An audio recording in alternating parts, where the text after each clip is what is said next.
Moyen-Âge, l'Égypte, la Renaissance, André-Charles Boulle, la marqueterie traverse les siècles et reflète la splendeur des ébénistes et décorateurs.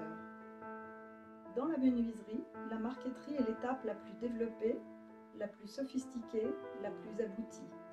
Les qualités de cet art ancien sont parfaitement adaptées aux prouesses actuelles. Le nombre croissant de couleurs et l'abstraction sont réunis ensemble, souvent dans des domaines non figuratifs.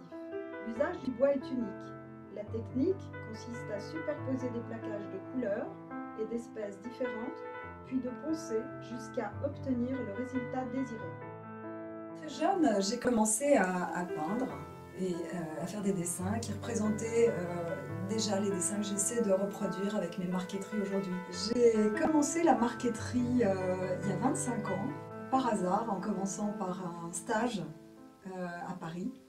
Et j'ai découvert le travail du bois qui m'a passionnée. Ce petit tableau que j'ai fait, le tout premier, représentait un personnage des années 20. Et à partir de ce tableau, je me suis engagée dans la marqueterie. J'ai commencé un stage par hasard aussi à Paris.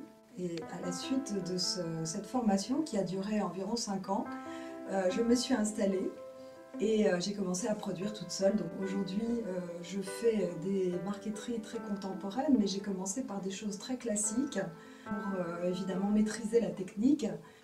Aujourd'hui, 25 ans après, je me lance dans des tableaux assez contemporains.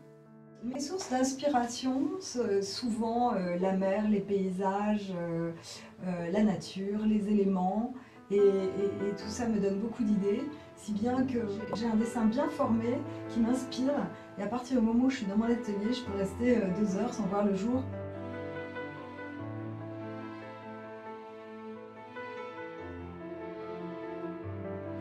Alors ces couleurs-là sont des couleurs qui ne sont évidemment pas naturelles.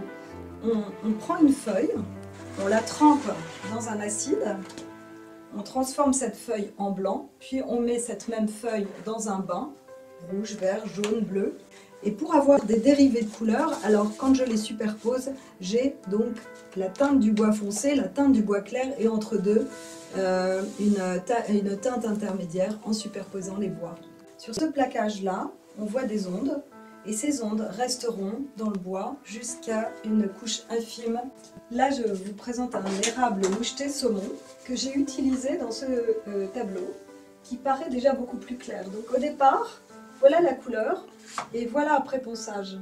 Donc, quand ce érable moucheté saumon est plaqué sur une couleur plus foncée, alors on garde les nœuds et la transparence. Et quand il est verni, on a encore plus de profondeur. Voilà, d'où l'importance de mes vernis brillants, parce que tout simplement, ça met en valeur les nœuds, les ondes du bois, et ça donne une profondeur et une perspective. Si bien que quand le tableau est terminé, eh bien je sais à peu près la profondeur qu'on aura, mais je découvre encore une fois mon tableau quand il est verni. Alors, sur ce tableau, j'ai voulu marquer la profondeur. Et la profondeur qui s'accentue par le fond qui est donc beaucoup plus foncé et qui permet de créer une perspective. Alors il a une particularité, c'est que j'ai utilisé 15 essences différentes, du bois de rose au sycomore, etc. C'est le bois habituel, et dans beaucoup de teintes différentes. C'est assez rare que j'utilise autant d'essences. Je fais un dessin que je colle sur une plaque d'Aïous. C'est un bois qui permet juste de découper les plaquages. Ensuite, je choisis mes plaquages, les couleurs, et à partir du moment où j'ai fait un choix de couleurs, je fais une légende. Et de cette légende, eh bien, je mets les couleurs à un endroit bien précis, et tout ça va être découpé en paquets. C'est une scie Colombo, qu'on appelle colle de cygne. Donc il y a un col suffisamment grand pour découper des grands plaquages, des grands supports. Cette scie est très grande et me permet donc de découper les morceaux avec un va-et-vient, comme un peu une machine à coudre. Donc il y a un va-et-vient, une lame de scie qui découpe chaque pièce. Voilà.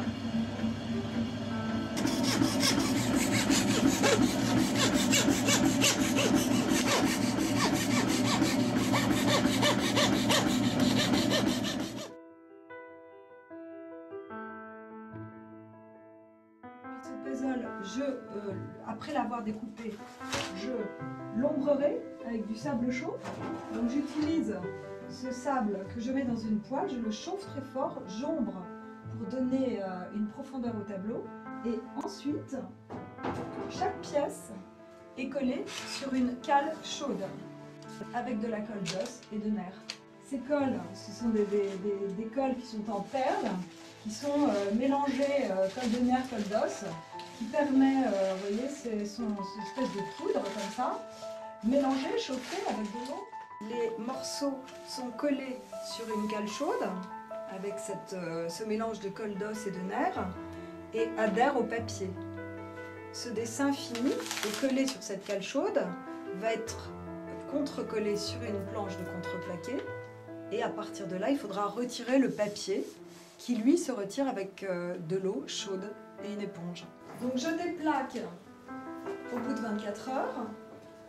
Le temps de pause me permet d'avoir un support bien sec et de pouvoir tout de suite poncer.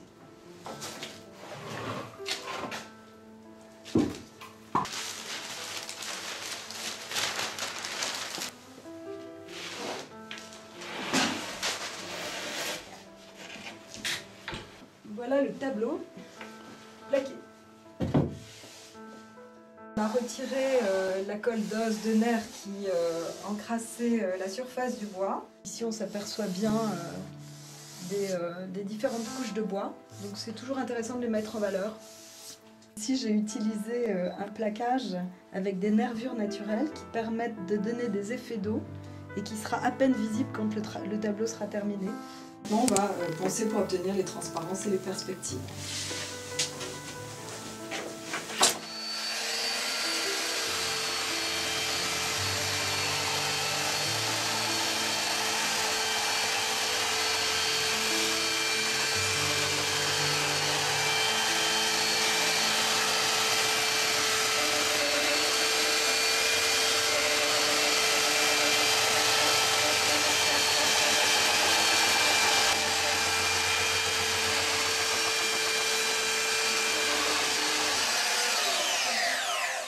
Voilà, on a exactement le même tableau. Cette pièce-là qui est là, puis une, deux qui sont là, la troisième qui est ici, et puis cette partie centrale qui est celle-ci.